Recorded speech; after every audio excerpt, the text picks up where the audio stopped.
Welcome to another episode of the School Podcast. This episode is a really fascinating one because it's a topic I'm passionate about, but also something that I want to learn a lot more about. But with that said, I also have to thank Gadget for making this all happen. They make world-class videos for schools, colleges, universities, you name it. So if you're looking for pictures, videos, get in touch. And of course, Dreams to Reality as well, running high-end programs with mindset, mental health, academic performance. We got a wide range of world-class speakers and coaches who can deliver every single day in your school. With that said, let's get into the episode. Today, we have Zeena Hicks. How are we? Oh, fantastic. Thank you for inviting me, Cameron. Thank you. So we've not known each other very long, to be fair. I know. But we connected on LinkedIn, and I don't just invite anyone onto the podcast. But there was something. What caught my attention was your branding. So it works. Good. Amazing. Good. But also, you call yourself the positivity doctor. I want to dive into your background, but also for everybody at home, you got the book 28 Days of Positivity. And it says how to crush negativity and release a lifetime of greatness in less than a month. I really want to dive into this whole concept of positivity, even negativity, what that looks like maybe on a daily basis, and how we can just provide, or how we can just grow into the best self, right? Yeah. With that said, it's a statement calling yourself the positivity doctor. How did that happen? Where did that come from? Yeah, interestingly, a lot of my clients always say, and friends say, oh, you're always so positive. And I don't actually see myself as a very naturally positive person. We'll probably get into that later. But they say, oh, you're always so positive, and so you're like the positivity doctor. So I started studying a doctorate just over a year ago. I had done a master's before that, so it followed on. And I've always had this kind of passion and drive to want to help people. And ever since I was very little, I wanted to be a doctor. But unfortunately, academics and education just wasn't for me. Later found out I've got dyslexia and ADHD, which went hidden for decades, which made a lot of sense. So I never thought I could fulfill that. But then I discovered a route back into academia. And now I'm doing that doctorate and fulfilling that ambition. So the name has actually come a little bit early in the fact that I'm not sure if I can call myself a doctor when I'm not a doctor yet. Yeah. And they said, well, you will be, and you are a positivity doctor. So that's how the name kind of evolved and came about. So I'm very careful when I say I am the positivity doctor. You're talking it into existence as well, I guess. Yeah. So what did you do in your masters? What are you doing in your doctorate? What you focused on? So my masters was in applied positive psychology and coaching psychology. And the coaching psychology element was just part of the program. That wasn't what I went into it. I was very, very interested in applied positive psychology. So that is looking at how to make yourself happier and have it be sustainable. So, or continue being happy. So reprogramming your brain to be happier. And I had got this thought I want to go back into education and study this because I had been reading self-help books and just been very, very interested in things like the law of attraction and Joe Dispenza and meditation and all of that. Joe Dispenza, I heard a lot about. Oh, I love Joe Dispenza. Yeah. Love him. Who is he? For everyone at home. Okay, so I started reading Joe Dispenza well over a decade ago. He is a chap in America. He had a story basically where he was learning how to become a chiropractor, I believe, and he was in a race on his bicycle and he got hit by a car, broke his back spine in several places. The prognosis from several doctors was you're going to need a bar in your spine, which he knew the outcome of that, and he'd been in a lot of pain for many, many years. And he took it upon himself to hook up with his friend, lie in his pool house for 6 weeks and think himself better. So because he knew what the spine looked like and felt like and the navigation, he could visualize the spine healing itself in the right way. And he was able to walk within 6 weeks. And he now has spent his life helping people understand the power of their mind and how they can harness their mind for, most of his work is centered around health. He does some fantastic work, lots of stuff on YouTube, lots of stories. So I was just fascinated by his work. And what I really liked about Joe Dispenza is when I started reading his books, which was You Are the Placebo and Breaking the Habit of Being Yourself. And when I was reading those books, they were so scientific and so neuroscience led. I said, wow, it's more than law of attraction. It's more than thinking yourself well. So that's exactly Science. what I was coming into next. Because as soon as you say that, I think, I don't know if it's the British in us, I don't know, is thinking, what a load of rubbish. He fixed his broken back by just thinking it better. Yeah. But then you said and I know this because I'm aware of his work, but it's not just that. And dream yourself to success and you'll make it. There's a science behind it. And that's the bit I was really keen on because I had a disconnect. I loved the romanticism of being able to dream your life in one way and it turning out beautifully. Most people's reality is very different because they might be living some very unpleasant reality. So being able to imagine yourself, being that millionaire, if that's what you want, and driving your sports car when you can't pay the bills and all of this, so far-fetched for a lot of people to really understand. So his work, I suppose, was the catalyst for me to think, okay, well, I'm reading all these books, have all this knowledge, so why don't I get a qualification for it? Because I left school at 16, so I had a massive chip on my shoulder that I wasn't very bright. So I got into university to do my master's degree. I actually did an acting degree when I was in my early 20s, because you don't necessarily need academics to do a drama degree. But I managed to get into the master's on that original university acting experience. So I was very, very fortunate to be able to do that and absolutely loved it, every bit of it. Just going back into learning, but learning the science around, so positive psychology is a scientific study of what makes life most worth living. So it's very much on the individual, on your terms. And if you are looking at the law of attraction and all these kind of woo-woo frameworks, positive psychology is using the same feelings. It's based on emotion, it's based on harnessing the good and focusing more on the good than the bad stuff that normally frequents your life, which actually aligned with a lot of the woo-woo stuff I was reading and going, well, hold on a minute, there is science to this. There is a way that we can rewire our brain. So if we have been a bit grumpy or miserable in the past, or we've had challenging times, we don't have to be defined by those moments. So we can retrain our brain to think, look for, and see the positives.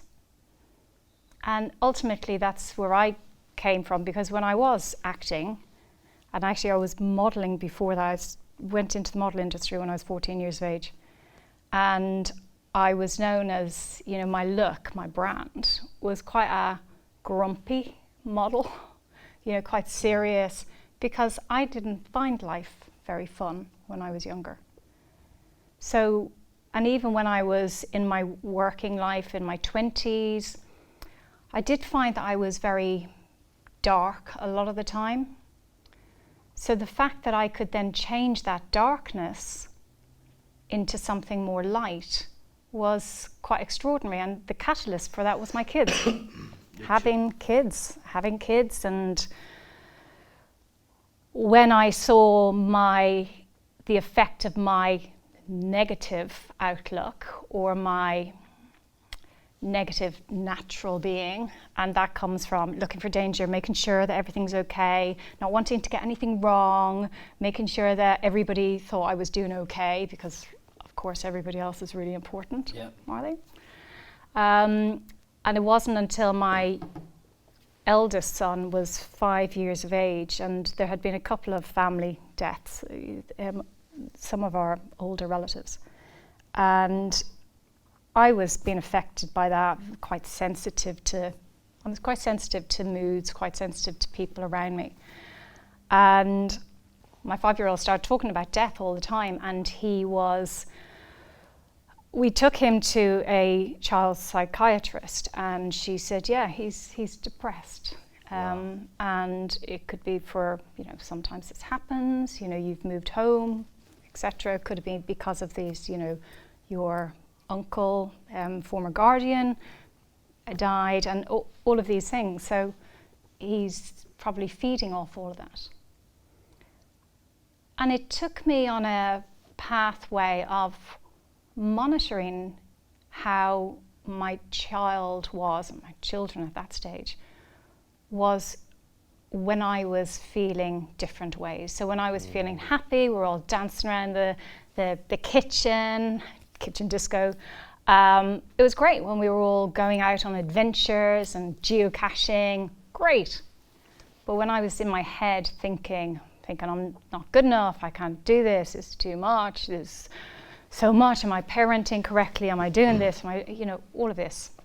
That's such a serious conversation as well, because I think even myself, I think at home, are you the shadow or are you the light, or the cloud or the light? And I think 100% my mood has an impact on everybody else. Yes. 100%. I like the idea when you said about your 20s or your teens, your 20s, and then was it in your 30s you started to see things slightly different? Yes. Okay. So if people you met in your teens or in your 20s, seeing that you are now the positivity doctor. There'd be a lot of, really? Yeah. Really? So I grew up in Dublin, grew up in Ireland, and there's a lot of, everything's grand. And actually, and also you've got to look at the time. I was born in the 70s, and, we just got up and shut up and got on with things. There wasn't, in my own personal family, there wasn't that kind of, we didn't ever say, I love you in our family. So there's all these kind of things that you would think, oh my God, that's really bad. But it was my reality, and that's fine. My father was quite ill through all my life. And, so there was a lot of kind of insecurity there. But, these are just things and experiences, and everybody has their own story. But it's how you get up from that story and how you allow that story to craft your existence. And we are not bound by our past experiences. And that's a really important thing to recognize. It doesn't matter what's happened in your past. You are the creator and the creator of you. You always have a choice. So this comes to this whole idea of breaking a cycle. Yeah. I think I'm a good dad because of what I grew up with. Kind of doing the opposite. Let me give you an example. I worked in a secure unit for teenagers. They're in there for serious crimes. And there was 21 in total. And I said, the question was, how many do you have close family members who have been to prison before you? Out of 21, 18 of them put their hands up, which means there was only 3 of them. So 18's followed the same cycle. 3 of them, okay, it's happened. how do we break the cycle? What does that mean? What does that start looking like? Because surely environment is a massive part in that as well. Yeah. So we can have all the willpower, all the positivity, motivation in the world, but if the environment is not built up maybe for us to be successful, then it doesn't really matter. So I've started a diet on a Monday about 1,000 times, do you understand? Yeah. But I've realised it's the environment sometimes that you're in. Yeah. Yeah, what do you think to that? And the support, and I think that's where community comes in. And it's interesting because I do a lot of work in schools as well, and we have this analogy where if a child is very unhappy and perhaps disruptive and challenged, and they take the child out and they put the child in therapy, and the therapy does some great things with them. And if you imagine that child as a fish, so child is in its fish tank with all the other fish, and the child gets a bit dirty, he's getting dirty, and then the tank is getting dirty, and that's your environment. And we take the dirty fish out of the tank and we clean the fish in therapy, and then we put the nice clean fish back in the dirty tank. Wow. And that's what we're doing every day with our young kids. We put them in therapy and then put them back into a home that we haven't supported, or we put them back into a school environment that are not fulfilling their needs. And we have to look at this as a bigger collective issue. So part of my work and part of my mission is working with the triad. So in an ideal world, we wouldn't be working with children, we'd be allowing children to be children and giving them the tools that they can comprehend what's happening. So if a parent is ill, they've got someone to talk to about those fears and feelings that they're having. That's been set up. Or if we've got some unhappy parents, that those parents have access to the support they need. And, it's an ideal world. Our mental health services are very stretched at the moment. So for a lot of people, that isn't an option. And I was talking to someone quite recently about this awful case. It's a social worker, and they had taken the child away from the mother, who was a single mom, who abused or hit her son. So they removed the child. I get quite choked from this. Not that I knew them, but I'm very sensitive to things. And that what they hadn't seen, or what that social worker hadn't accounted for because she didn't have access to all of the notes beforehand, is that mother a year ago went and asked for support. I need support. She didn't get the support. And now the child is suffering in both ways, being taken from a mum who he loves, doesn't matter, awful case, but he loves his parent. And yet, so he's now been taken away from his parent and then being put into an environment which is new to him. And that's happening all over the place.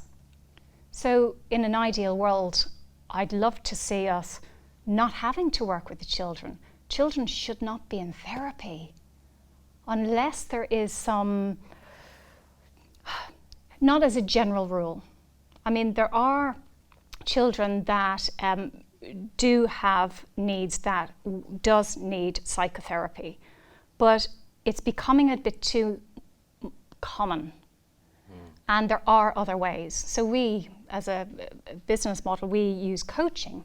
So it's not a therapist, it's a coach, it's the same as you'd have on a football pitch, but and maybe we call it a life coach. I don't particularly like life coach because there is no qualifications to become a life coach. So it's kind of bordering on that slight woo-woo aspect, although some do an incredible job. But it is essentially life coaching. We're coaching them for life through positive psychology. So giving them the tools not to be 100% happy, but to be able to acknowledge when the bad things happen and know what's happening in their body so they can process it and know what they're in control of and what they're not in control of. And also helping evolve their conversation and communication skills, mindful communication skills, to be able to know when and who to ask for support. So then, if we have that as a model for children who need support now, hopefully they wouldn't even need that, because the coaching would be happening in schools, positive psychology be happening in schools as part of the curriculum. But then we have the time and resources to work on the parents, on the environment, on supporting that. Can some therapy be bad as well? It really depends. It depends on the individual. I had therapy for various different therapies for a number of years. And the last, when you get to a point where you're struggling so bad and you go, I think I really need some help. And you go, and for me personally, I find drawing up all of the bad stuff that happened is not helpful for me personally. Interesting. Because all that's doing is reaffirming in my brain, because I know how the brain works now. I'm not neuroscience. But that's also kind of what therapy does, right?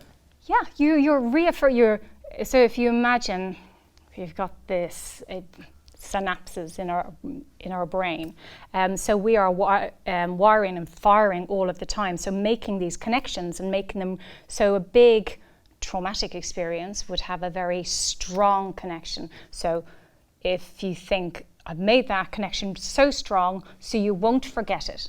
And the reason why you shouldn't forget that is because if you're in a situation like that before, you'll remember it, and you'll protect yourself. And this comes from, hundreds of thousands of years ago, when we're being run after by a saber-toothed tiger, that we know that's bad, that's danger, let's go. So we know we can be eaten and killed by that. So our brain has made this really big connection to say, okay, I can hide, fight, flight, freeze. But in our modern day reality, we still have that process going on in our bodies. So even some sort of mild conflict, which could be someone who said something mean a number of years, someone said something mean earlier that week, and now you feel that they're a threat to you, if you're a child. And that can have the same physiological effect, releasing stress hormones, cortisol, adrenaline, because that child wants to fight, flight, or freeze, hide. It's all linked. CEO of the Art of Perception Limited. Yeah. That's what it says on the back of your book. That's who you are. How much does this come down to perception? So I listen to a lot of Dr. John DeMartini. Are you aware of his work? Not hugely, but yeah. And he talks about everything in life is just an event, but it's your perception of that event what gives it meaning. Yeah. Whether it's positive, whether it's bad, and he believes in this whole concept, everything should be neutral. He says if you think too negative or you put somebody too on a positive pedestal, it all comes back down to neutral. The goal should be neutral. But I really like this idea that he genuinely says that everything is just perception. He's like, you're always living in your highest values. You always find the time, energy, and focus for what you truly value. And he just brings it in, and it makes a lot of sense, especially for kind of mindset, motivation, etc. How much of this is perspective, and how do you develop perspective? Okay, so yes, life is all about perception. So if you have, and it's quite interesting when you have an event that, let's say a catastrophe, and the police are asking a whole load of people, what they've witnessed and what they've seen. Can I give you an example? Like a personal example. Yeah. My mum pretty much kicked me out when I was 11 years old. I had no choice. I had to go. For so long, I held it against my mum. It's the worst thing in the world. I hate her. Why would she do this? I don't love my mum. Negative, negative, negative. However, my dad worked away a lot. He had to work a lot, which meant I spent a lot of time with my grandmother. My grandmother became like the mum to me. And she died when I was 16. which meant I spent about 5 years, a huge amount of time, about 5 years with my nan, on and off, but I'd stay with her for 3-4 weeks at a time, etc. Well, most of my teenage life, I was with my nan. And in reflection, even doing the Dr. DeMartini stuff, I thought, what's the positives out of that situation? So I'm only focused on all the negatives at the moment. Well, straight away when I said, when you said you moved in with your nan, I go, oh my gosh, you were so lucky. Yeah. And I know that, you know, no, yeah, exactly. you've come so away at the moment, I'm listing all the negatives. Yeah. In my head, over and over again, Yeah. I'm playing negative, negative, negative, negative. What are the positives? And straight away, as you said, Yeah. firstly, I You spent had someone who 5 loved years. Exactly. She'd do anything for me. She made the best beans on toast in the world. But I also spent the last 5 years of my nan's life with her, which is a massive positive, which if my mum never kicked me out, that would have never happened. I probably would have seen my nan 5 times a year. Yeah. And our ego plays a huge part in that. You know, we have built up this persona of who we are and what we need protection from, thanks to our brain, and what our identity is. And again, our identity can be made up of those protection. You know, I am a hard person, you know, I'm very serious because I don't want anybody to see my weak points. You know, it's a protection mechanism. And then over the years, when you learn more, then you go, actually, I don't need to be so rigid. I don't need to protect myself anymore. So the positives, obviously, in your situation was having the love of somebody. Having one person love you can mean the world to a child, even if it's not the parent.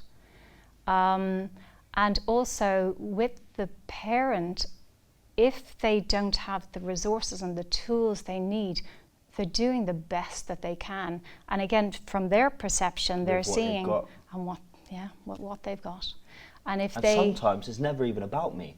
Probably why it's just about most of it's not about you. Exactly. But that's hard to process because you're taking it personally, and that's your ego at play. It's but my mum. Of course, it's personal. Yeah. But actually, you might not even really be considered in the matter. No, and if you look at that mirroring effect, so our heart has. So if you put your hand out straight ahead of you. You want me to do it? Yes. Okay. Okay. So that's the reach that your heart has. So if your heart is full of love, anybody coming into that space will feel that love. Okay. Okay? Same if your heart is cold or if you're feeling very negative, anybody coming into that space will feel it. So if you've ever met someone and you've kind of shook their hands and you kind of come into their space and there's something about them, something that you don't connect with, something you might even say, I'm not sure about that person. Now I'm unsure about our handshake now. I'm worried now. It's more about the space. Yeah, got you. So if you think of, and I'm not going to go down the woo-woo kind of energy field, but even there's more science now. Science, we only know what we know.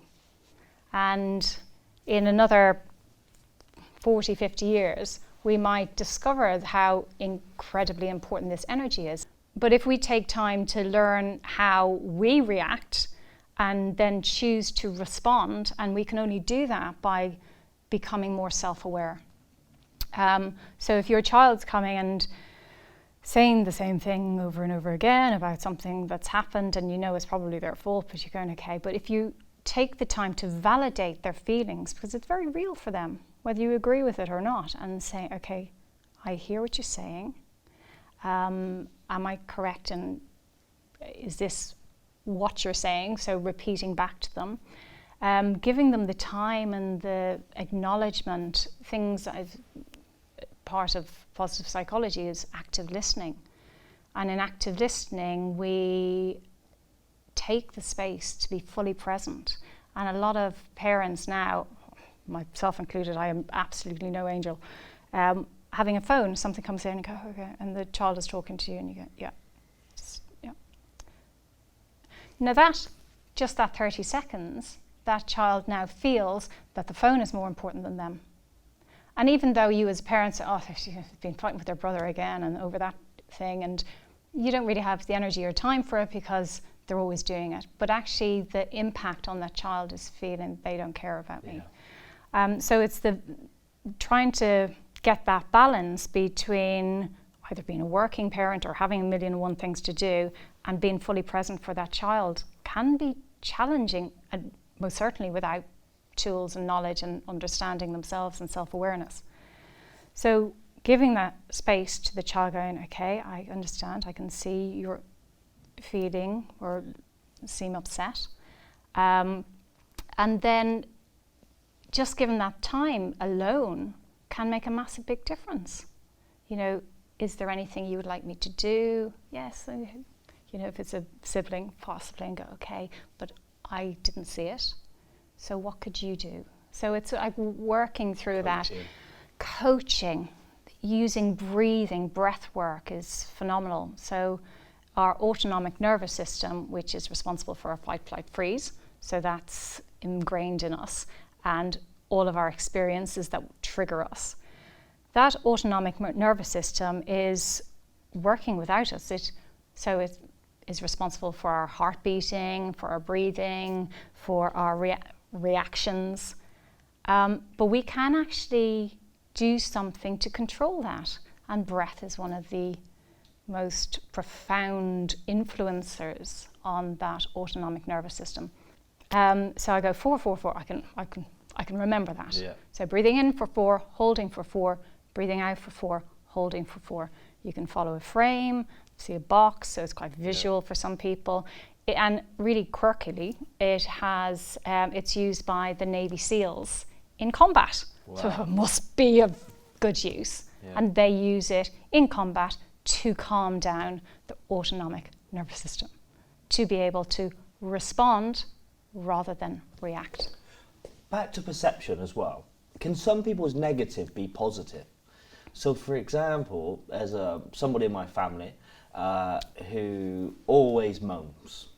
It's too hot, it's too wet. Yes. Moan. Yes.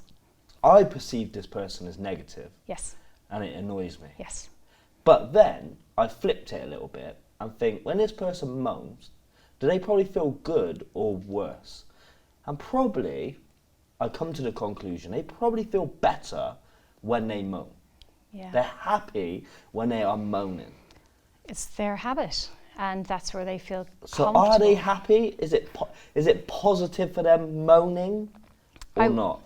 It depends how the moan is. If it's, long day work and like that kind of release of breath can be quite cathartic. This weather's always wet and cold, or I think it's too hot and yeah. I think that's more of a habit. Wow. And can it be positive on them?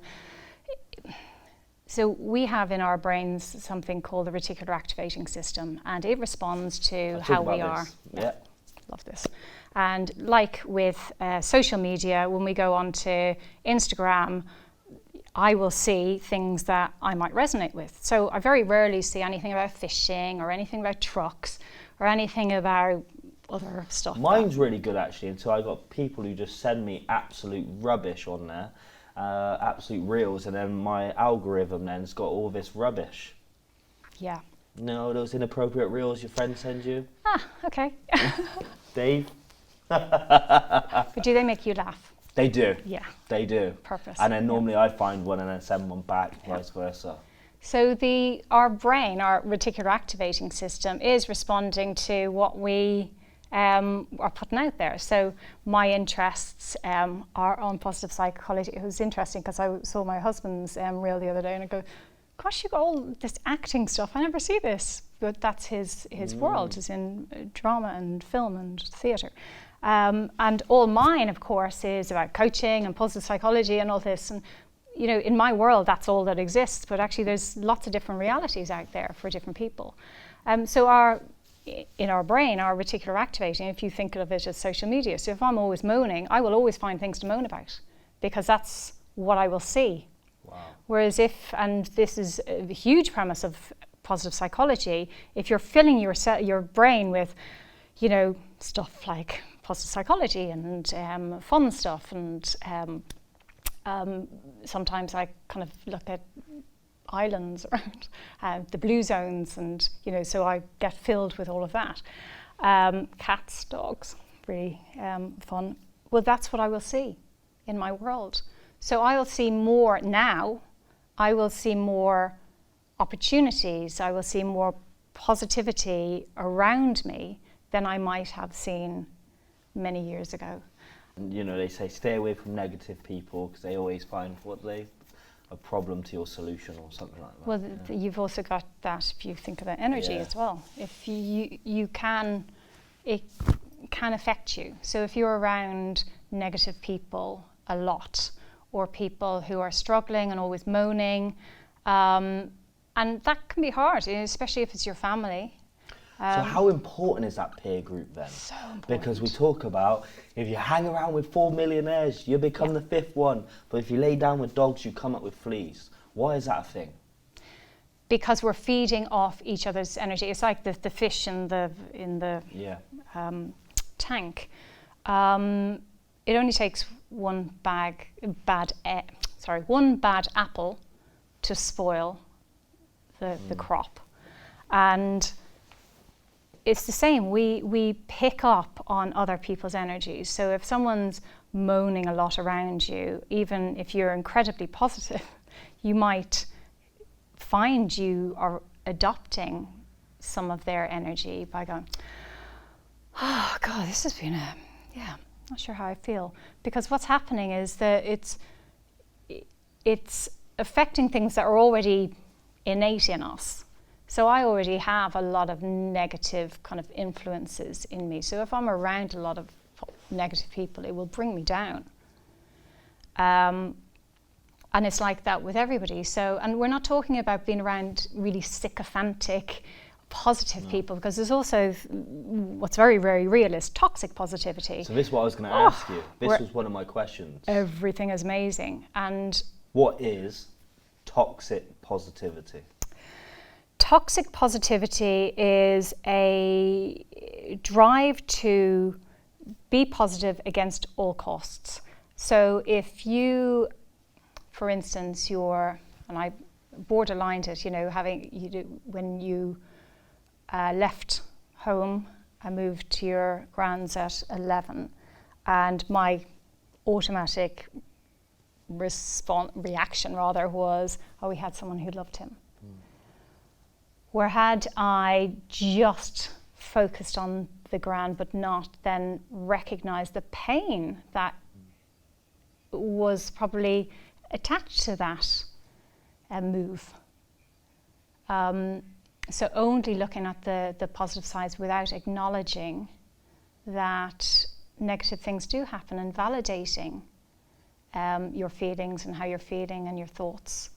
So the best type of positivity is there to recognize that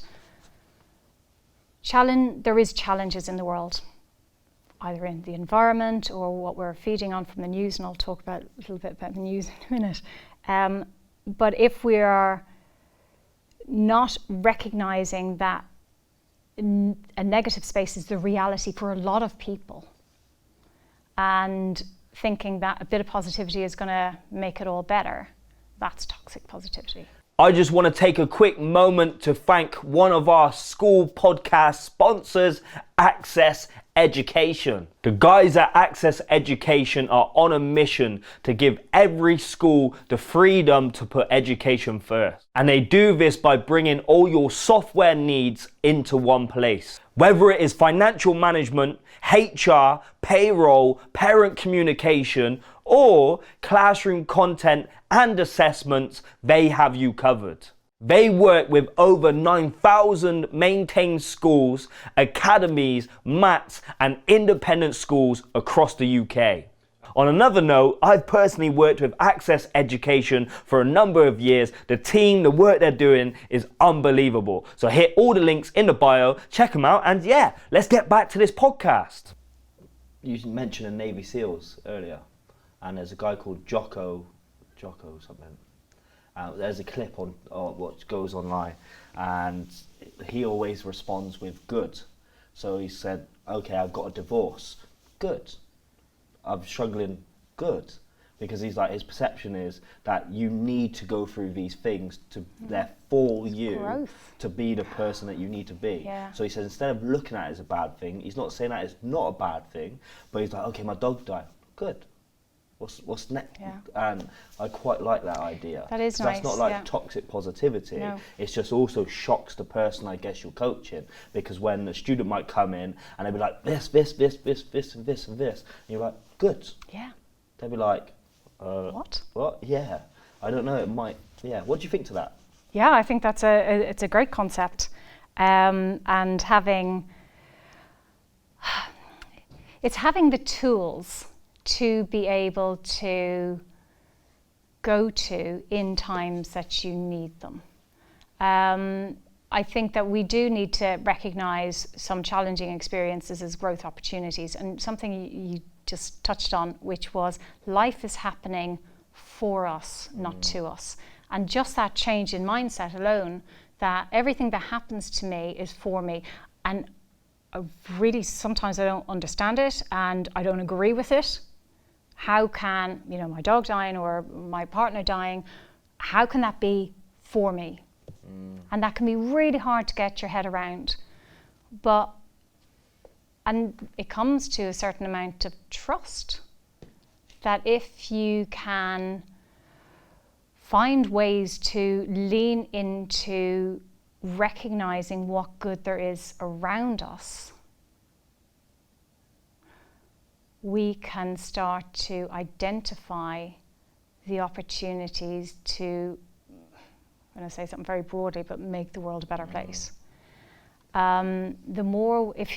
There's a concept in psychology called the white bear syndrome. And if I say to you... What is it, sorry? The white bear syndrome. Okay. And if I say to you, don't think of a white bear, can you see a white bear in your mind? My initial reaction was, don't tell me what to do. I'm joking. I'm joking. Yeah, interesting. Yeah, of course you do. Yeah. Of course. And this is a great one. Is that the one same as for opportunity, the red car theory? How many red cars did you see driving in? I don't know, because I wasn't looking for them. But if you actually start looking for them, you'll see them you'll start to see them, and opportunities work the same way. Yes, and that's your reticular activating system. Yeah. And so what are you feeding your mind? What are you feeding your mind to be able to see what you want to see? So be the change you wish to see in the world, Gandhi. What are we doing ourselves to be able to influence our outcome? But the life is happening to me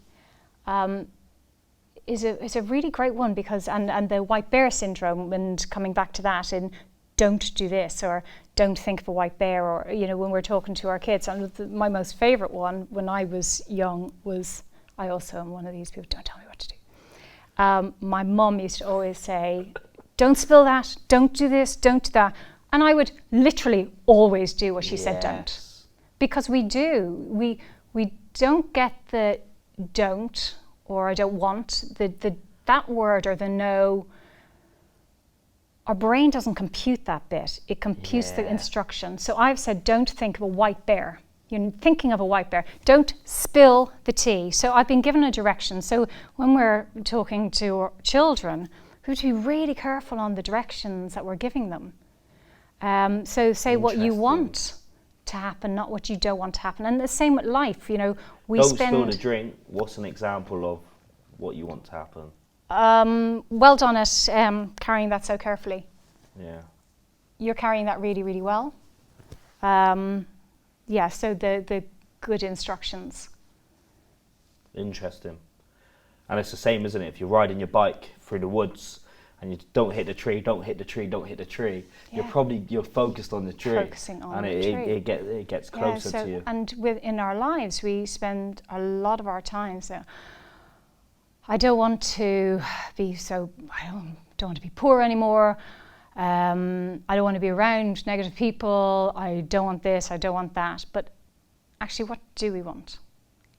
And often we're full of what we don't want, but we often don't stop to think what we do want. So I don't want to feel like this. How do you want to feel? I don't want to be ill anymore. Is happiness the goal? Or is this just... Depends on Or is this just a word? Yeah, it's a interesting. Flaky word. But also, what is happiness?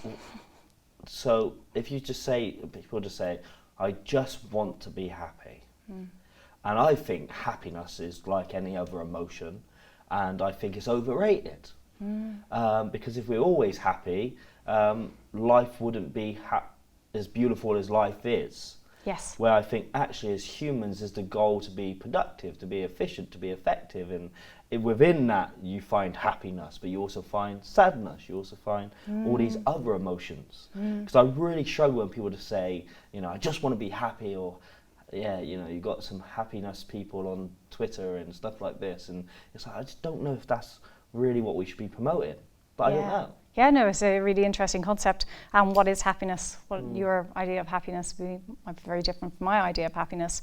And yeah, what is happiness bringing us? You can always drill down much deeper into what is actually important to somebody. Interestingly, I was in marketing for a number of years in education, and we did a number of focus groups with parents and asked them ultimately what they want for their children. You know, they want them to have friends, they want this, they want their academics to be strong. And drilling down, and I was observing this process, and ultimately it came down, I just want them to be happy. And it's interesting that you bring that up, you know, if that's what the parents' goal is for them. Which is a crap goal, in my opinion. The values, what are your values? I mean, I would really like... It's the same as when the students say to me, I just want to make my parents proud. I said, that's a crap goal. I said, the reason why is because you never know if you're going to win. You don't know what winning actually looks like. For example, you're going to then put your level of happiness, contentment and everything based on somebody else's emotions. Yeah. Plus, I do think we may have a negative bias, which means if your mum turned around and said to you, I'm proud of you, you're going to say, you're just saying that because you're my mum.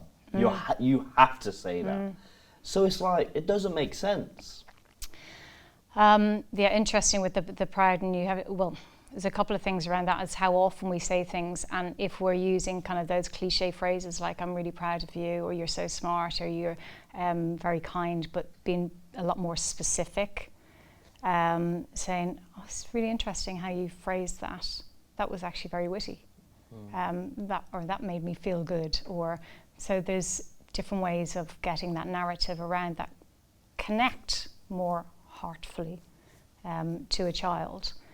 But the happiness, the happiness quest, and there's a great organisation all centred around happiness.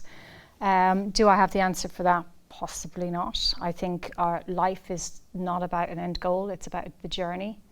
And what we see, and as positive psychology shows us, you know, we do need, it's not black and white. We need to have periods where we possibly don't know what's going on. We need some down times to recognise the power of good times. We don't appreciate the light without the dark. And we are definitely negative bias. And that's just built into our human nature is to survive, it's not to be happy. Happiness is something that's come over, it is evolved. Even laughter is something that has evolved over years. And laughter is now being used as a tool for pain relief and in medicine. It has been over the last kind of century. So there's even a psychologist I follow on Twitter, and he's quite controversial. He calls himself the attachment expert, and he says the majority of men's depression comes down to learned helplessness. Yeah. And he says we try to teach or solve men's depression the same way we try and solve women's depression, by making them feel loved instead of trying to feel powerful. And it's quite a controversial conversation. And I have ADHD, and I fall down, and it has sometimes a really negative impact on my life. I bloody struggle, and I've fallen into traps in the past where I've felt depressed and I get really low, and I'm really low. And then I look back into the kind of the cycle and the patterns, what lead it there. And if I'm 100% truthful and taking responsibility, a lot of it does come down to this idea of learned helplessness. Just like into a habit of just waiting for somebody to save me. An expectation as well. Learned helplessness came out of the work of Martin Seligman. Learned helplessness. Learned helplessness. Okay. So Martin Seligman, who's known as the godfather of positive psychology, in the 50s, 60s, probably around that time, he did experiments, slight content warning here. He did experiments with dogs. He put them in cages. He set up experiments where they had to, if they wanted to leave the cage, they would get triggered by an electric shock. And they would keep on trying, and eventually they would stop trying. So when the electrical charge was removed, they wouldn't move. It's still used today in some countries for baby elephants. When they have a baby elephant, they've captured a baby elephant, and they tie the baby elephant up on a chain, and it'll struggle and struggle and struggle for days, and then eventually they remove the chain and the elephant doesn't move. It's learned helplessness, and you're absolutely right. And part of Seligman's journey, he became the ambassador for the Psychology Association, the American Psychology Association, and he, in his term there, he explored positive psychology along with Mihaly Csikszentmihalyi. Who was looking at flow at the time, losing ourselves in flow.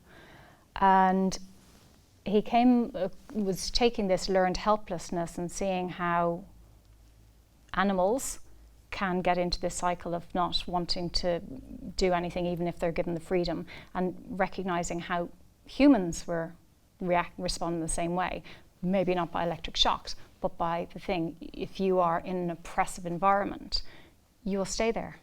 Because what's the point? I can't get out.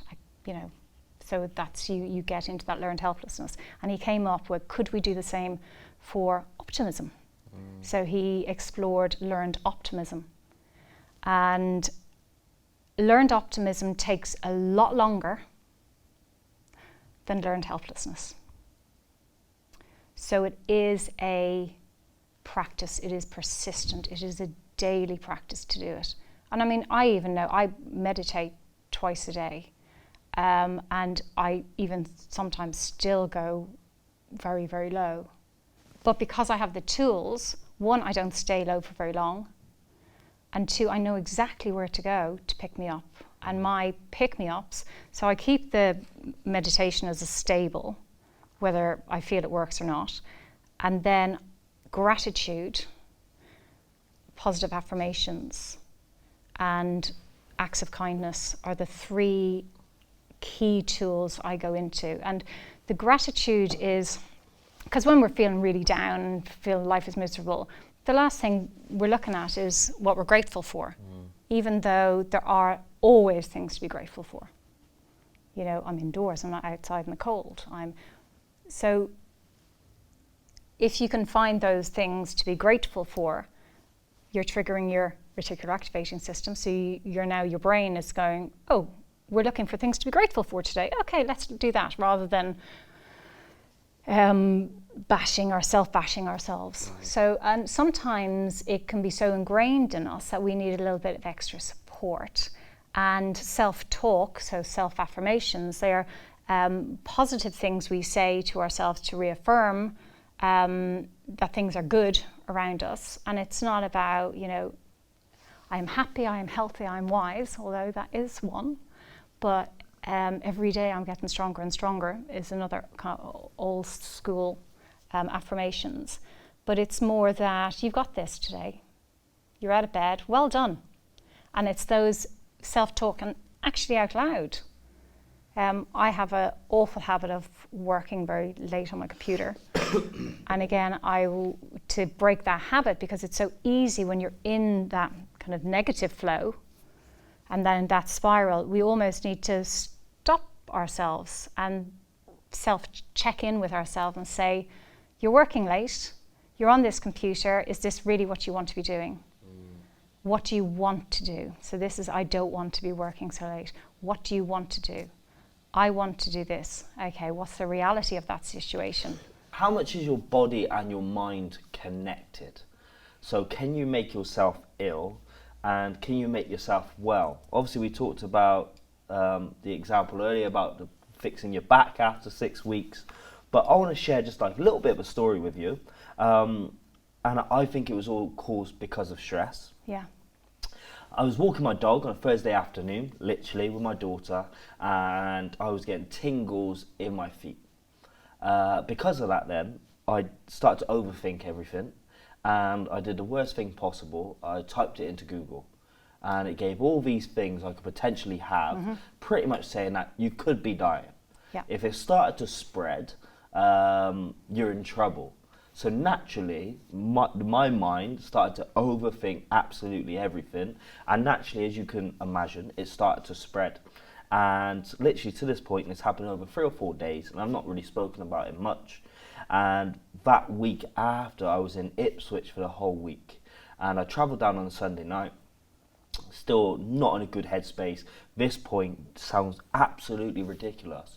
But over those 4 days, I convinced myself I was dying.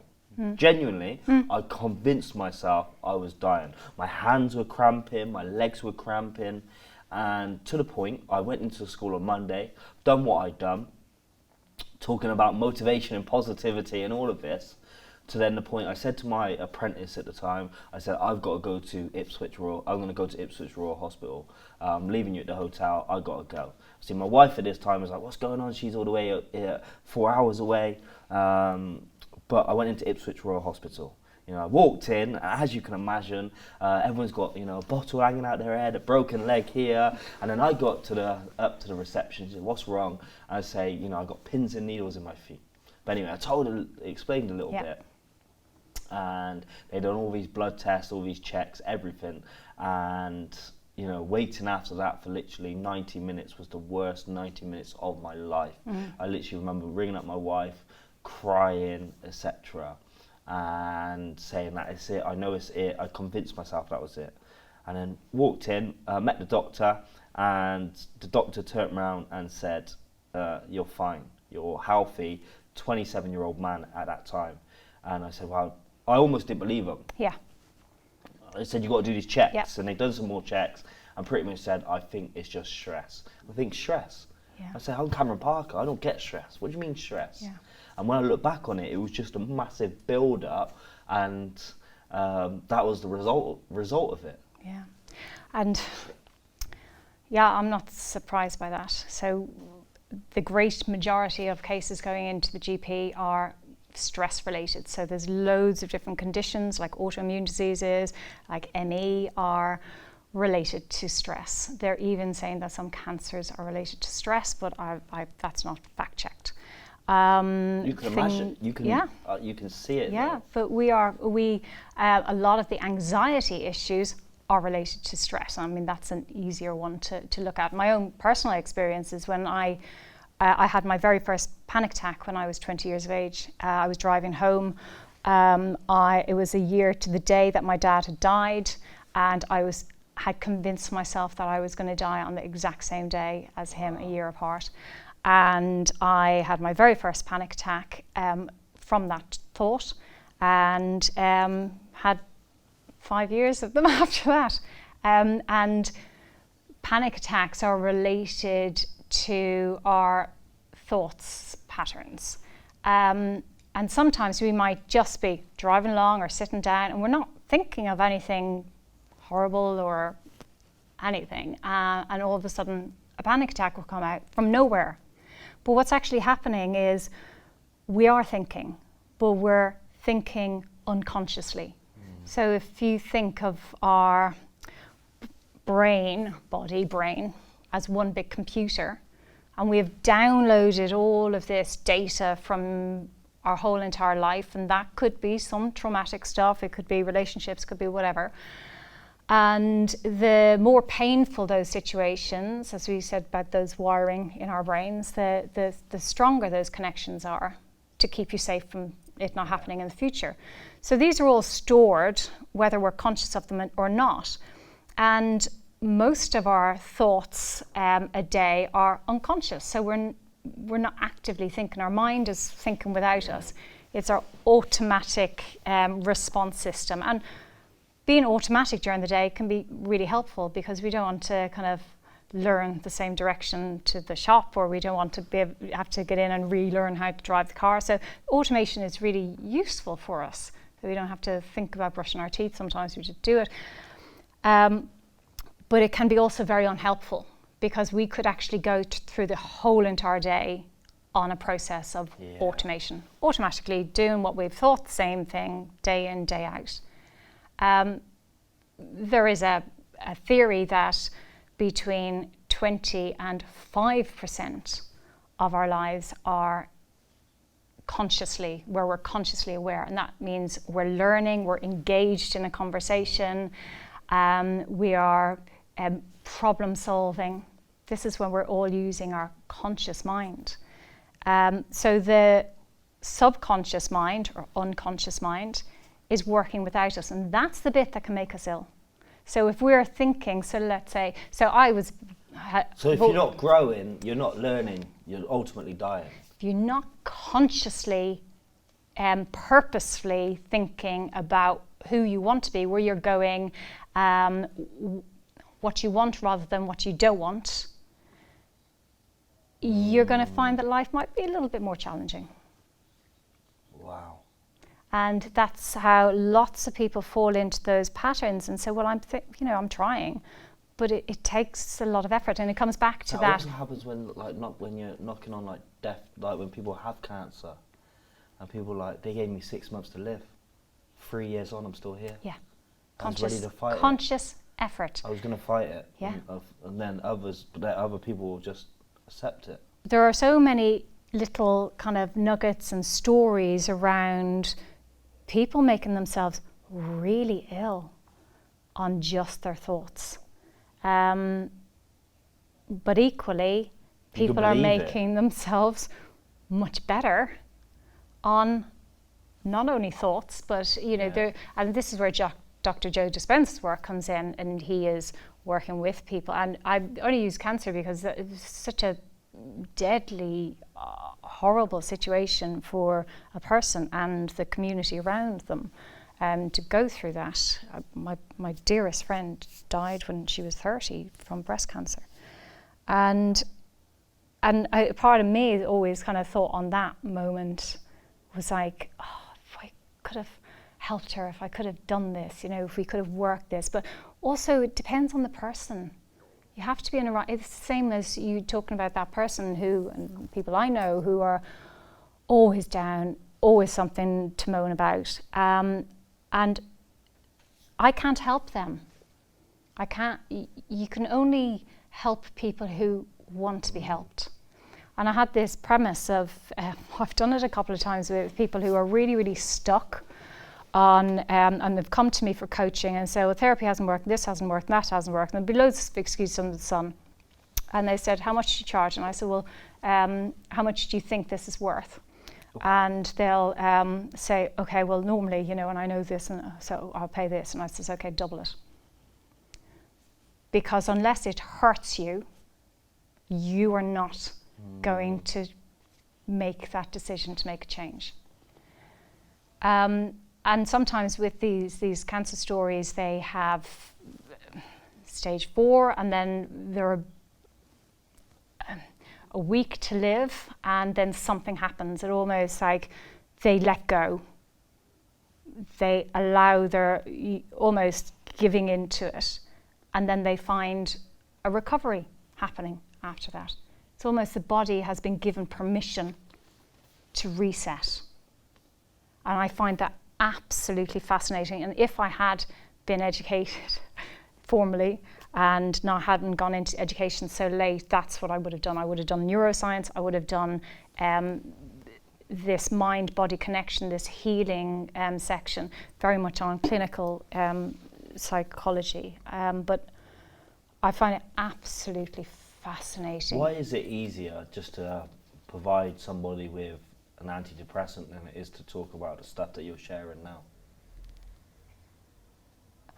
Because the stuff that I'm sharing now hasn't enough scientific evidence and rigor behind it. So positive psychology, there's a lot of criticism around positive psychology because of the way it's measured, because there is no necessarily strict formula for some of the things. So let's say gratitude exercises. Seligman did some research on 3 good things. So you write 3 good things down at the end of the night. So these are things I'm grateful for. This went really, really well. But then others have changed it and they do it in the morning. So writing 3 things down in the morning, because then the premise is then you'll find things to look at. And there's lots of different alterations of these. So that has a critique. It's also got a critique in how it's measured. So traditionally, science is measured by quantitative. So that's like set data, people answering questionnaires. But I personally find that very subjective. And we need to do more qualitative. So speaking, what is your personal experience? What is your But you are environment? 100% right, Yeah. though, because It's- and you're not coming from this place of toxic positivity, what we've discussed, and I think people will witness that and they see that. But you can't also dispute the fact that I made myself sick when I was in Ipswich and I went to hospital. That was all in my mind. Yeah. All in my mind. Everything is in our mind. Our reality, well, we could go down the whole energy and atoms and, that everything is a construct. Yeah. Where it just does make sense. So it comes down to choice. How do you want to live? Now, I made a choice a long time ago, but it was reaffirmed by raising children. And I made a choice. Do I want to be that parent who is angry all the time? And I found parenting really overwhelming. And I remember meeting my cousin and I says, I don't know why people do this. This is hard work. I mean, it's horrible. And both my children are neurodivergent. So maybe that didn't help matters, because you would go in and you would compare yourself from everybody. And of course, I'm living here and I grew up in Ireland, so I had no, immediate family to support me. And it was just horrible. And I live a very privileged life, and so imagining that I didn't have the nice, secure, safe environment around me, how hard that is. But I made the choice that, do I feel better when I'm miserable and always feeling down and angry and cross and mad at the world and listening to all the horrible things? And when my child was 5, I stopped listening to the news. I stopped listening to all the news. I stopped reading the newspapers. My husband very kindly now, when I go in, he'll turn the radio off. He's a news junkie, and we'll turn it off. And because I don't want to hear about catastrophes.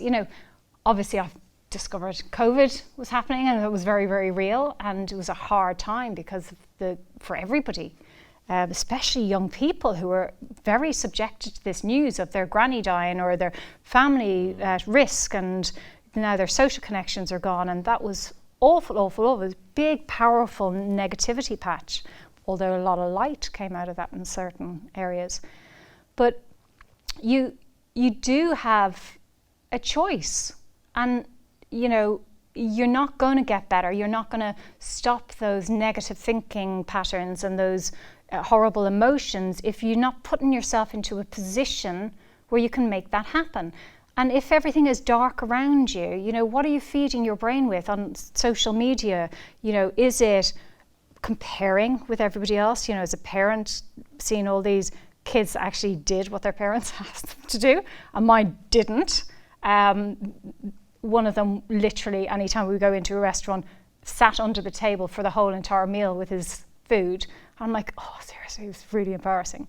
But that's just what he had to do, And the more we kind of accept who we are, who our children are, where we are, and stop buying into this expectation that we are supposed to be or behave or deliver for other people's expectations or wants. We'd be happier. We'd be much more content. We'd find more community. We wouldn't be comparing. We'd be comfortable and not second guessing everything. Oh, they sounded a bit curt today. Did I do something wrong? It would come out of love. If you bit back at me, I would say, wow, do you need anything? Because I'm strong enough to be able to do that. I'm not in my head thinking, they don't like me. But we have to make the choice first. So I guess the first step for positivity, obviously people could buy 28 days of positivity, where it's a stepping stone process over 28 days. Is there anything else not in this book what people can do? Where can people start today? Where can people start today? Some of and this might be quite hard for some people, but just go out for a walk. Just disconnect from who you're supposed to be and what you're supposed to be doing, and just go out for a walk and just notice things around you. Notice and look for the good. Look for the buds on the trees, or if you look at a tree doesn't hold on to its leaves every year. It's happy just to let the leaves go because it's going to get them back next year. A tree is not holding on to them, so be a tree, and I mean that in a metaphorical way. And just go out and notice the little miracles and the fun stuff, and see the world for what it has to offer, and get some air, breathe. And sometimes nature can be a bit scary. I was terrified of nature for a long time. I just thought I was going to get mugged. And took me a lot of work to get over that. I'm very happy to walk on my own now, anywhere. But I couldn't walk anywhere, even where there was people, just on my own. It was a hugely anxious time. So just starting, breathing is excellent, even if you just started to breathe. And that means breathing in through your nose. And if you look at a baby breathing and they're lying down, the only thing that moves is their tummy. And it's at ease, and they're not trying to breathe or anything like that. And then we get through our childhood, and if we've had a great, happy childhood, we kind of go, I'm so great, look at me, I'm brilliant. And I used to see this in my kids, look at me, look, I'm brilliant, I'm like, geez, it starts getting a bit wearing. And then eventually, they'll find people that say, yeah, you're not all that, or you didn't do that, or you can't do that, and I'm better than you. And then you start second guessing yourself, well, maybe I'm not as good at that, and Mum said I was really good, and no, they said I'm not, and she's lying to me, and no. So then they get all this anxious, and then they get into their teen and hormones and everything changing. Then their breath moves from there to here. So if you ask, it's wonderful when you ask children to, when teenagers especially, to breathe, deep breath, and it goes. That's not where we're breathing from. We're breathing here. So it's breathing almost like you've got a balloon and breathing down into that tummy diaphragm area, and breathing down and then holding that for a while and breathing up. And that might make you a bit dizzy for a while because there's a lot of oxygen there. Breathing through your nose more than your mouth gives you more oxygen. Is that mouth taping thing real? I tape. Do you? Oh, wow. Yes, I know. Okay, so this isn't scientifically... No, but I've just seen it on TikTok. Oh, so you tape your mouth, do there's, you? There's loads of things I do that are on TikTok that I'm going, I get a bit grr on. In one way it's good, and another way sometimes it commercializes or, I cannot quite think of the word for it, but it makes it that it's like, oh, it's TikTok, it's nothing. And one of them is mewing. I don't know if you've ever heard of the mewing. So mewing is this TikTok craze on mewing, whereas it defines your jaw. But when I get anxious and stressed, I hold my tension in my jaw. So I get quite bad TMJ. Also when I don't go to bed on time. Sleep is excellent as well. And I do mewing, which is basically putting your tongue behind the ridge on the back of your teeth and sticking it up there. And to make it kind of stick on your upper palate, you need to swallow a couple of times. And then your tongue sticks to the top of your palate. Now that is, if you look at a baby, that's where their natural tongue position is. So if they're feeding, that's where their tongue position is. And again, this is something we lose, and we kind of get a very lazy jaw and a lazy mouth. And that is connected to lots of things on our body, which is incredible, not only for strengthening the jaw and the tongue, which is also very, very good. There are some, and again, I haven't got this totally fact-checked, but have been now some links to the strength of the tongue and certain tics and Tourette's. So strengthening that jaw. But going back to the original one, I know I kind of went off. The mouth tape. I started doing the mouth tape only recently, a couple of months ago, and I've found that it definitely improves me in the morning. So my mouth's not dry in the morning. I actually feel kind of, I'm not a morning person, so I do feel kind of better. Don't worry about you can't breathe. No, because you're supposed to breathe, well, supposed to. If you don't have any challenges with either cold or any challenges with your nasal passages, taping your mouth is fine. Some people tape their mouth wholly, probably wouldn't recommend that, but if you are taping your mouth here, it's just keeping your mouth closed. So you can still breathe. It's not, I'm not endorsing this, I'm not recommending this, I'm just but curious. it's just something that I've been yeah. doing. But it's fantastic. For me, it's worked really, really well. But again, it'll depend on the person. If you could sit down with any famous person, just one person, dead or alive actually, it doesn't even need to be famous, who would you sit down with? Wow. Who would I sit down with? Jesus. That's who I'd sit down with. Why? Because I think there's lots that we don't know there. We don't know much about his childhood and his influencers. We only know about his adult life. And I would love to know more about his pain and what methods he uses. Because it's not just faith.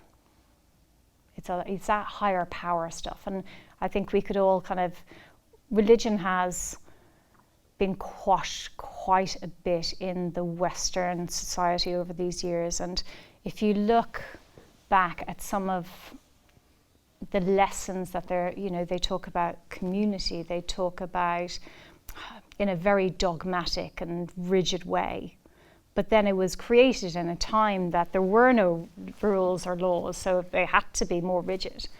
But I'd like to think we're kind of older and wiser now, but I think we're very disconnected. And I think some of the principles that religion has, we find in positive psychology.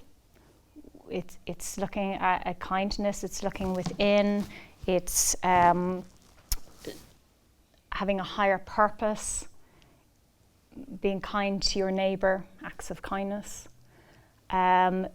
contemplation, prayer, self-affirmations. So if you are challenged by religion because of all the dogma and the strength in that, positive psychology, it's kind of, I'm not going to call it a new religion, but it's a guide. A guide that we can tap into. And the reason why I create the 28 Days of Positivity is... It looks amazing, by the way. Oh, thank you. But not the same thing isn't going to work for everybody. So in therapy, you might have, so for ADHD, one of the main treatments or therapies for that is cognitive behavioral therapy. But that doesn't work for everybody, and it's, you know, working from 40% to 60% depending on what you're reading. It's not good enough. And if we look at, you know, children in education, and some educational establishments, schools are doing an incredible job, but some are not. And statistically, if we look at the amount of neurodivergence in schools, we're probably serving 40% of the kids, in the sense of they can do that machine learning, but the rest can't. And I don't think that's okay. It's not okay. And education will catch up, I'm sure, but it's not okay. But what are we doing in the meantime? And so my book was written about, you know, positive affirmations mightn't work for you. Meditation mightn't work for you. But there's 28 tools in there that you're going to find something that's going to resonate. You said music. I love music. And one or two, yeah. I mean, if you love music and that's your... But what if the music's not very positive? That's okay. Well, not all the time, but the emotion that you're feeling from the music, it's very soul cleansing. Yeah. Heavy metal, possibly less so. No. But, you know, something that gives you a good cry and release is not a bad thing. Yeah, but I would go for the stuff that you enjoy. That's either going to get you singing, it's going to get you dancing, it's just going to fill you up. And that's what we're looking for. What is filling your cup? What are you feeding your body? What are you feeding your mind on a daily basis that is going to nourish you? And I mean, I've said I'm not a morning person, but actually I know that I'm not a morning person, but now I'm waking up with my tape on, and I think, oh, I don't have a dry mouth. This is great. And the second thing I do is positive affirmations. How do I want to feel today? Today's going to be a great day, even though I'm like, oh, today's going to be a great day. Today's going to be a great day. And you kind of keep on saying, and then you go, nah, actually, oh yeah, I've got that. I want to see that person. And it's training your brain. This is what I want to feel. This is what I want, and then hopefully the opportunities will. So what about the concept of me, or when I work with some teenagers, being really open and real honest? So I say, you know, you've got 6 months left.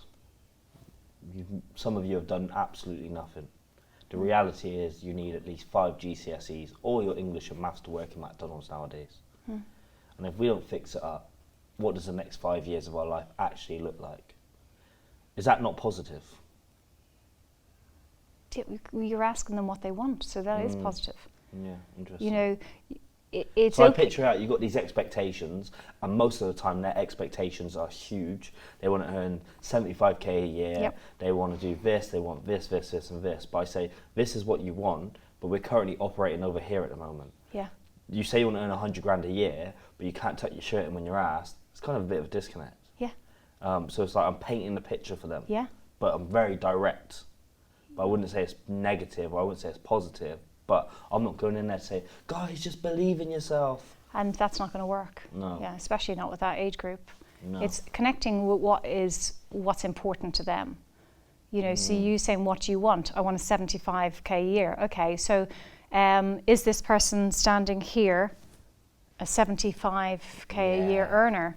And they'll go, yeah. So, well, tell me your qualities. Yeah. Why am I giving you a 75k a year job? What are you doing for me? What am I buying into? And then they're finding their strengths and their attributes that they go, yeah, because I do this, and that is all very nourishing. And then say, okay, well, so are you going to walk out tomorrow and get a 70k a year job? So no. Okay, so what's your steps? And there's a great exercise actually in the book, which is your best possible self. Now, I wouldn't necessarily work with a 16-year-old for their 30-year-old self, a bit too far away. But, you know, looking at your best possible self in 2 or 3 years, and this is using visualization and writing, journaling and meditation combined, very, very powerful. Is visualization and meditation kind of the same thing? No. So no and yes, sort of. They're both contemplative So they're both focused on the mind. Visualization is supposed to connect the body, but then also so is meditation, so they're kind of similar. But it's a slightly different focus, I suppose. So in visualization, you are looking at something either you want to achieve or a feeling. So in, let's say, best possible self, you would visualize yourself in the future where everything has worked out perfectly. So let's say if you're visualizing yourself with that piece of paper, that GCSEs, and it says you've got 6 GCSEs. How does that make you feel? Where are you? Who are you with? Who do you tell first? What are you feeling? You know, what are you smelling? All of these, you know, so you're connecting all your senses. And some people find it really hard to visualize, and they say, I can't do that. But we can all do things if we allow ourselves open out to it. And it might be harder, you know, right, you don't find it easy, but it doesn't mean you can't do it. And so I would always get a lemon, and especially with young people, and go, well, here's a lemon, you know what it looks like, hand it around, and you take it away and go, oh no, okay, I want you to visualize the lemon. So they've just felt it, they've just seen it, they pretty much know what it smells like. And I go, okay, now you've just got a knife, you cut through it, and now you've just tasted the lemon. Most of them go, they're visualizing. They're now tasting that lemon. And the brain doesn't know the difference between what's real and what's imagined, which is why we get panic attacks, because we're reliving the same trauma from way back.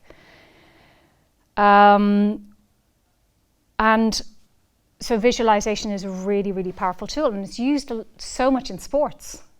You know, Michael Phelps, there's another athlete that I don't know her name, but she had broken her ankle and she couldn't train at all for the Olympics. And then ended up visualizing the training all the way, ended up getting a medal. And it's like, wow, that's very powerful.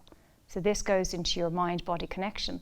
There's so many studies around, Harvard studies about the basketball study, where they had 3 groups go in. One group shot hoops for 10 minutes a day. One group just visualized shooting the hoops for 10 minutes a day, and one group did nothing. The ones who shot the hoops improved by 24%. The ones who visualized improved by 23%. Wow. There was another one with piano. Somebody was actually doing the piano, these chords. Somebody was just visualizing, and again, improved the exact same way. So I'm not going to say it's going to make you kind of gym fit by just visualizing, although I have tried it on sit-ups before. I'm sure I can see an improvement. But one, why not try? And 2, we know it works in sports. Yeah, amazing. So where can people find you? So I have a number of different places. My main website is zeenahicks.com. I also have an organisation called Positive Education UK and Ireland, and that's on positive-education.co.uk. And yeah, my business is The Art of Perception, and that looks at leadership, coaching, life coaching, for evidence-based life coaching, and amazing. Anything that can help. You've got to go for the school run, but I just want to say a massive thank you for your time today. I've really enjoyed this, and I think this is a conversation that the school podcast really needed. It's a different perspective, but it's also stuff that we can all start to implement into our lives. Yeah. Because sometimes we all know this stuff, but implementing it is 2 different things. Yeah, how do I do it? Yeah, how do I do it? You know what to do, but how do I do it? I know I want to feel better. I know I need to get out of this relationship, but how do I do it? The book is a good source for doing it. There's lots of things on the internet, but I always found with the internet it was quite hard to distill down positive just give me the formula. Just tell me the how. The book says the how. But also I've got stuff on YouTube as well under the Positivity Doctor, and ask for help. A good friend, somebody who's supportive, whether you know them or don't know them. Talk and accept help. Amazing. Thank you so much. There is another episode of the school podcast. Make sure you like, comment, subscribe, do all the good stuff, and I'll see you on the next episode. Bye-bye.